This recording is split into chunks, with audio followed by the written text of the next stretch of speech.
ನಮಸ್ಕಾರ ನನ್ನ ಪ್ರೀತಿಯ ಸ್ನೇಹಿತರಿಗೆ. ಬಾಗಿಲಿಗೆಲ್ಲ ರಂಗೋಲಿ ಹಾಕಿ ಪಾತ್ರೆ ಎಲ್ಲನೂ ತೊಳೆದಿಟ್ಟು ಇವತ್ತು ನಾಷ್ಟಕ್ಕೆ ಟೊಮೊಟೊ ಬಾತ್ ಮಾಡೋಣ ಅಂದ್ಕೊಂಡು ಇವರೆಲ್ಲ ಕಟ್ ಮಾಡಿ ಇವನ್ನೆಲ್ಲ ಫ್ರೈ ಮಾಡಿದೆ. ಇವರೆಲ್ಲ ಫ್ರೈ ಆದಮೇಲೆ ಟೊಮೊಟೊನ ಹಾಕಿ ಟೊಮೊಟೊ ಎಲ್ಲ ಫ್ರೈ ಆದಮೇಲೆ ರುಬ್ಬಿರೋ ಖಾರನ ಅದಕ್ಕೆ ಹಾಕಿ ಎಷ್ಟು ಬೇಕಷ್ಟು ನೀರನ್ನು ಹೆಚ್ಚಿಸ್ಕೊಂಡೆ ಉಪ್ಪು ಹಾಕ್ತೆ. ನೀರೆಲ್ಲ ಮಳ್ಳದ್ಮೇಲೆ ಈ ಕಡೆ ಅಕ್ಕಿ ಹಾಕೋಣ ಅಂತ ಅಕ್ಕಿ ಎಲ್ಲ ತೊಳೆದಾಕ್ತೆ. ಬಾತ್ ಎಲ್ಲ ಆಗೋಷ್ಟಕ್ಕೆ ಸಾಂಬಾರು ಖಾರ ಆಡ್ಕೋಣ ಅಂತ ಅಂದ್ಕೊಂಡು ಇವತ್ತು ಮಧ್ಯಾಹ್ನ ಸಾಂಬಾರಿಗೆ ನುಗ್ಗೆಕಾಯಿ ಸಾಂಬಾರು ಮಾಡೋಣ ಅಂತ ನುಗ್ಗೆಕಾಯಿ ಎಲ್ಲ ಕಟ್ ಮಾಡಿ ಮಡಗಿ ಬೇಳೆ ನುಣ್ಣಿ ಹಾಕಿದ್ದೆ. ಖಾರಕ್ಕೆ ಈರುಳ್ಳಿ ಟೊಮೊಟೊ ಮತ್ತು ಕಾಯಿನೆಲ್ಲ ಹಾಕ್ಕೊಂಡು ಸಣ್ಣಕ್ಕೆ ಒಂದು ಜಾಡಲ್ಲಿ ರುಬ್ಬಿ ಮಡಿಕೊಂಡೆ. ರುಬ್ಬೆಲ್ಲ ಆದಮೇಲೆ ಇನ್ನೊಂದು 5 ನಿಮಿಷ ಆದರೆ ಸಾಕು, ಬಾತೆಲ್ಲ ಆಗುತ್ತೆ. ಬಾತೆಲ್ಲ ಆದಮೇಲೆ ಈ ಕಡೆ ಸಾಂಬಾರು ಮಾಡೋಣ ಅಂತ ಅಂದ್ಕೊಂಡು ಒಂದು ಕುಕ್ಕರ್ಗೆ ರುಬ್ಬಿರೋ ಖಾರ ನುಗ್ಗೆಕಾಯಿ ಉಪ್ಪು ಎಲ್ಲನೂ ಹಾಕಿ ಬೇಯೋಕೆ ಬಿಟ್ಟೆ.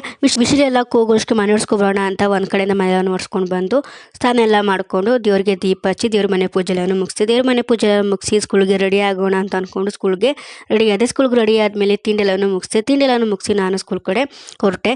ನನ್ನ ಬ್ಲಾಗ್ ನಿಮಗೆ ಇಷ್ಟ ಆಗಿದ್ರೆ ಲೈಕ್ ಮಾಡಿ, ಶೇರ್ ಮಾಡಿ ಆ್ಯಂಡ್ ಫಾಲೋ ಮಾಡೋದನ್ನ ಮರಿಬೇಡಿ.